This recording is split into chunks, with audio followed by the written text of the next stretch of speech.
The conversation turned to the unsettling reality of her situation. Virginia McCulloch was in a precarious position, and questions lingered about her mother's well-being. Virginia's response unveiled layers of complexity. She spoke of the 5 wardrobes upstairs, almost as if preparing for the eventuality of scrutiny. She acknowledged the punishment she had faced since June 19, 2019, hinting at a deeper story waiting to be unraveled. In a shocking revelation, it was disclosed that Virginia McCullough had poisoned her 70-year-old father, John McCullough, a retired business studies lecturer. She had crushed prescription medication and mixed it into his alcoholic drinks, a deadly cocktail that sealed his fate. Following her father's untimely death, Virginia's actions grew darker. On June 20, 2019, she brutally attacked her 71-year-old mother, Lois McCulloch, striking her with a hammer before fatally stabbing her. Virginia then concealed her mother's lifeless body behind sleeping bags and duvets in an upstairs wardrobe. The timing was eerily convenient, with the country poised to enter enforced lockdowns due to COVID-19, allowing Virginia to hide their bodies within the walls of their home on Pump Hill. For the next 4 years, she lived a facade in Great Bar, weaving a web of lies to deflect suspicion. Yet, in 2023, the truth began to unravel, and Virginia McCulloch was apprehended, her deceit catching up with her. Charged with the murders of her parents, she revealed a chilling mindset. In a moment of dark reflection, she considered her actions, acknowledging the consequences that awaited her, hinting at a sense of resignation. However, she maintained a veneer of detachment, insisting on her impartiality amid the chaos surrounding her. Virginia's reluctance to comment further hinted at a deeper struggle within. She conceded that she deserved whatever punishment was coming her way, as if seeking a semblance of peace after committing such heinous acts against her parents. Living rent-free, Virginia took advantage of her parents' kindness, presenting herself as a dedicated artist while secretly drowning in debt. She exploited their goodwill, racking up large charges on their credit cards. Virginia's deceit ran deeper. She forged letters to deceive her parents into believing they had lost money to scams, all while siphoning funds from their accounts. Even after their murders, she continued to rack up debts on their cards. Over the following years, she lived among the hidden remains of her parents, spending nearly £150,000 of their money. Virginia made excuses to cancel family gatherings, insisting her parents were ill or away on extended trips. Throughout this time, she inundated her GP's office with 185 calls, even impersonating her mother to maintain the illusion. The COVID-enforced lockdowns provided an additional layer of cover for her sinister acts. Virginia sent texts from her deceased mother's phone to her siblings and even dispatched gift cards in Lois's name. She deftly avoided family invitations, ensuring her hidden truth remained concealed. Yet there were moments when her erratic behavior raised eyebrows. One such incident involved Alan Thompson, a man who had rented a television to her parents.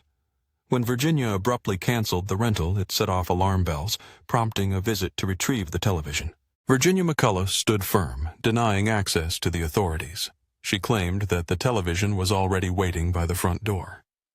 Meanwhile, Paul Hastings, a local greengrocer, grew increasingly worried as Lois and John McCullough ceased their visits to his shop. His concerns heightened when Virginia informed him that her parents had moved away. Community members began to take notice of Virginia's peculiar behavior over the past 4 years.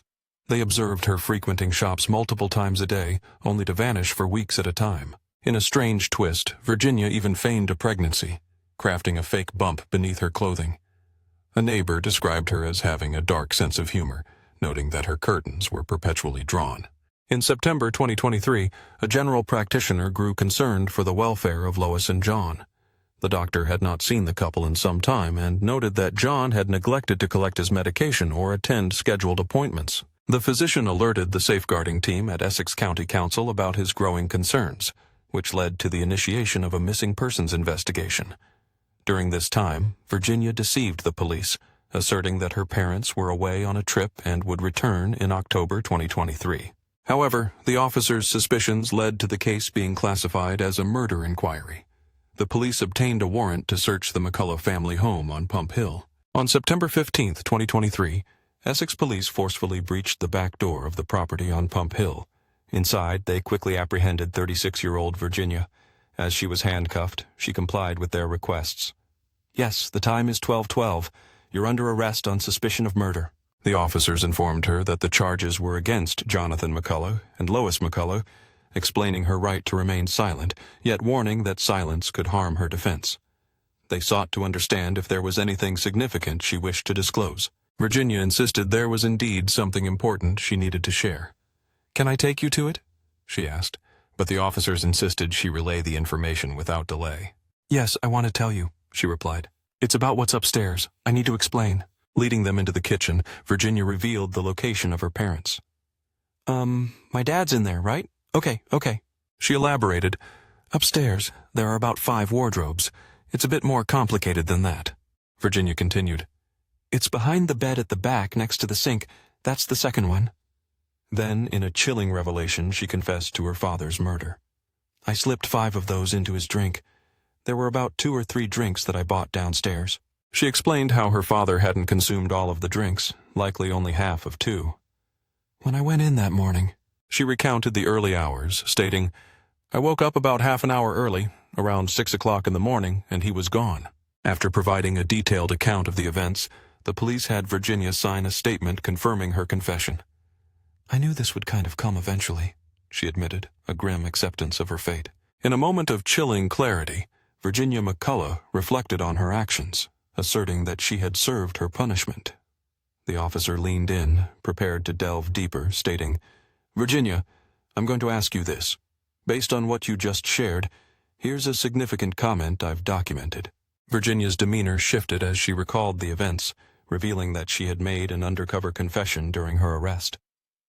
"That's my granddad's," she added, almost dismissively. She continued, "Please, I, Virginia McCulloch, having informed Police Constable 77329 Brown and 387 Bowers, confess that I murdered my father, John McCullough. He was found under a bed on the rear ground floor of the house while my mother was discovered upstairs in a cupboard next to the sink." With a chilling detachment, she noted, "It's a double cupboard. I placed her there, in the cupboard, yes." The weight of her words hung in the air, a stark reminder of the horrors she had committed. "What's significant," she insisted, "is that I've documented everything I just shared." The officer then asked if she was willing to sign the statement, affirming its truth. In a jarring contrast, Virginia attempted to lighten the mood, joking with the police about her actions, claiming, "I'm not 100% evil. Cheer up, at least you've got the bad guy. I know I've done my job." In a moment that would send chills down the spine of any investigator, Virginia McCulloch was asked if she was willing to sign a statement confirming its accuracy. With a chilling attempt at humor, she remarked that she was not entirely evil, quipping, "Cheer up, at least you've got the bad guy. I know I've done my job." Her demeanor shifted as she spoke, revealing her complex psyche. She acknowledged, albeit with a cold detachment, that she deserved whatever sentence awaited her. "That's the right thing to do," she said, hinting at a desire for peace amidst the chaos she had caused. Virginia's tone grew somber as she confessed to the weight of her actions. She understood the consequences of her choices, a stark recognition that perhaps echoed in the silent rooms of the police station. In a startling revelation, she pointed police to the location of a bank card, admitting that she had squandered significant amounts of her parents' money over the years. The details of her financial depravity began to paint a broader picture of her moral decay. Continuing her confession, Virginia disclosed the existence of a card for money within her handbag, a detail that hinted at her financial misdeeds and the depths of her betrayal. She flatly admitted that numerous transactions had occurred over the years, all involving her parents' hard-earned money. But this was just the beginning. Virginia led the detectives to a kitchen knife, the very instrument of her horrific acts. With a chilling calmness, she described the knife as the murder weapon, also mentioning a hammer that she claimed would still bear traces of blood. The knife lay upstairs, an unsettling reminder of the violence that had unfolded. "It's in the middle of the brown carpet, against the wall opposite the shelves," she detailed, providing a precise location that would soon become a critical piece of evidence. As she continued, the atmosphere grew heavy. Virginia's voice faltered as she recounted the grisly details. "On the ground floor underneath the stairs?" She hesitated, the weight of her admissions palpable. She described the clutter of storage boxes beneath the stairs, hinting at a sinister secret hidden within. "I think it's in one of the boxes, or a bag or something," she confessed, her words revealing a chilling desire to assist the investigators while simultaneously shrouded in denial. I know, but I'm trying to help you find everything," she insisted, her voice almost pleading. "It's in the middle underneath the stairs.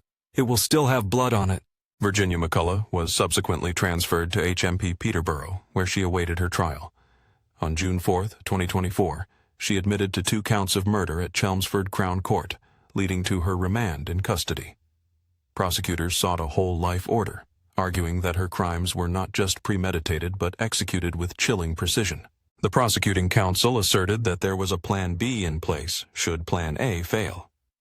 This was a case marked by exceptionally high seriousness, a narrative of calculated malevolence that would haunt all involved. In a chilling turn of events, Virginia McCullough administered a lethal cocktail of her prescription drugs, crushed into alcoholic drinks she prepared for her father, John McCullough. After leaving him to succumb in his bedroom, she sedated her mother, Lois McCulloch, with a less potent mix. The following morning, a fatal confrontation unfolded as Virginia brutally attacked her mother. Clad in gloves, she struck Lois with a hammer before plunging a knife into her 8 times. This horrifying act was described as the dark culmination of a sinister plan that had been hatched back in March 2019, a detail revealed during her sentencing. As the courtroom proceedings progressed, Virginia sat motionless, her gaze fixated on the floor. It was only when the court replayed her original police interview that emotion crept into her demeanor, leading her to shed tears. In that harrowing confession, she had insisted she looked innocent. Virginia recounted how she had sat listening to the radio, stating that she had entered the room 3 times to muster the courage for what she knew she had to do, insisting she could not hesitate. She recalled her mother's shocked stare, a moment she would later describe as disbelief. In a haunting display of remorse, Virginia held her mother's hand and offered an apology. However, the prosecution painted a darker picture, asserting that Virginia had engaged in a web of fraud and deception against her parents prior to their murders. The court heard the chilling details of how Virginia had accrued substantial debts on credit cards issued in her parents' names.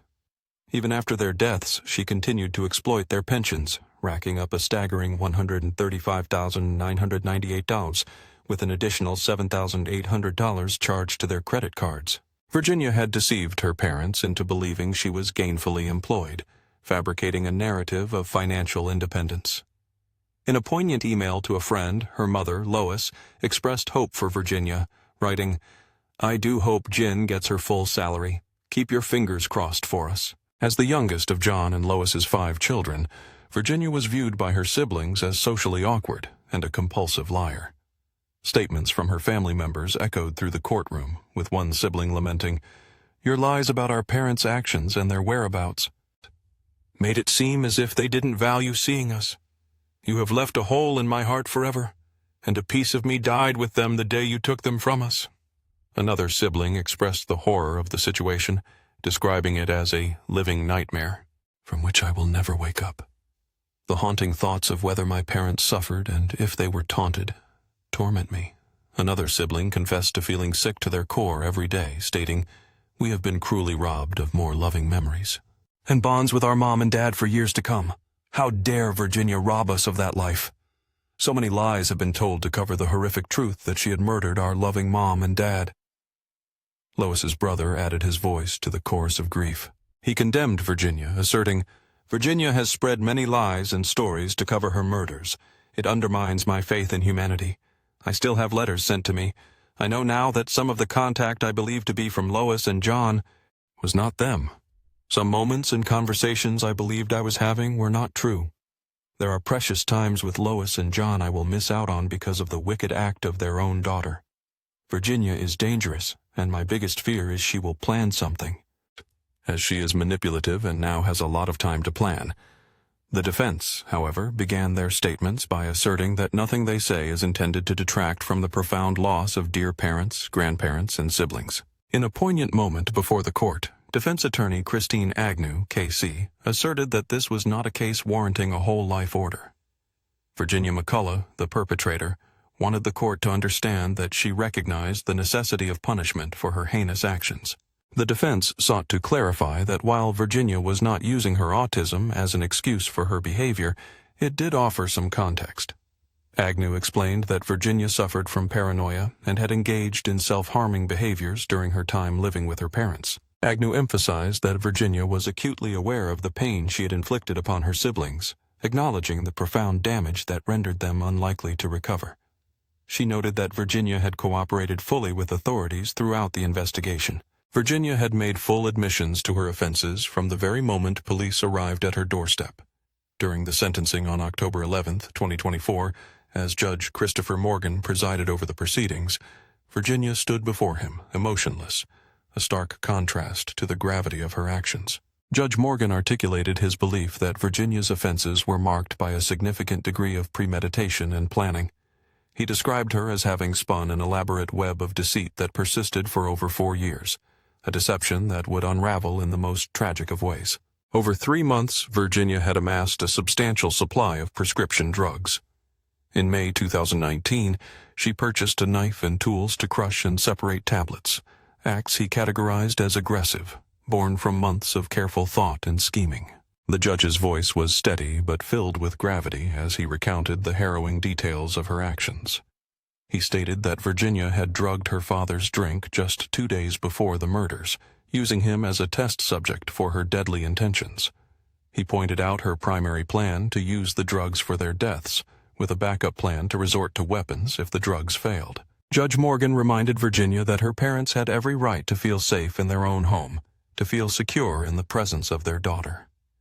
He painted a chilling picture of her mother's last conscious moment, the horrifying realization that her own daughter had launched a murderous assault against her. As the judge delivered the sentence, he declared that in these circumstances, there was only one appropriate sentence to impose.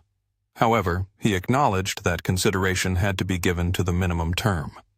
Virginia was sentenced to life in prison, with a minimum term of 36 years.